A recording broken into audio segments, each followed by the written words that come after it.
2025 Indian ടീമിനായി കാര്യമായി ഒന്നും ചെയ്യാൻ കഴിയാതെ പോയ താരമാണ് സൂപ്പർ താരം സഞ്ജു സാംസൺ.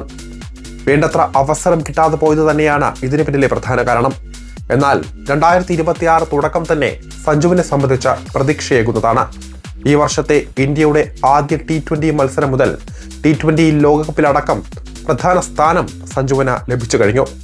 വലിയ പ്രതിസന്ധികളെ മറികടന്ന ഇന്ത്യയുടെ T20 ലോകകപ്പ് ടീമിന്റെ ഓപ്പണർ സ്ഥാനം നേടിയെടുത്ത സഞ്ജുവിനെ സംബന്ധിച്ച വരുന്ന പരമ്പരകളെല്ലാം വളരെ പ്രധാനപ്പെട്ടത് കൂടിയാണ്. ആദ്യം ന്യൂസിലൻഡ് T20 പരമ്പരയാണ് സഞ്ജുവിനെ കാത്തിരിക്കുന്നത്. ഇതിനുശേഷമാണ് T20 ലോകകപ്പ് വരുന്നത്. പിന്നാലെ IPL-ഉം കാത്തിരിക്കുന്നുണ്ട് സഞ്ജുവിനെ. സഞ്ജു സാംസൺ രാജസ്ഥാൻ റോയൽസ് വിട്ട ചെന്നൈ സൂപ്പർ കിങ്സിലേക്ക് എത്തിയ ശേഷമുള്ള ആദ്യത്തെ IPL-ആണ് വരാനിരിക്കുന്നത്. സഞ്ജുവിനെ സംബന്ധിച്ച 2026 തുടർ മത്സരങ്ങളുടെ വർഷമാണ്.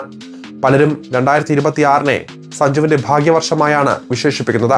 എന്നാൽ സഞ്ജുവിന്റെ ശരിയായ ഭാഗ്യവർഷം 2027-ലാണെന്ന് പറയാം. ഈ വർഷം ലഭിച്ച അവസരങ്ങളെ കൃത്യമായി മുതലാക്കാൻ സഞ്ജുവിന് സാധിച്ചാൽ വലിയ നേട്ടങ്ങൾ സ്വന്തമാക്കാൻ സഞ്ജുവിന് സാധിച്ചേക്കും.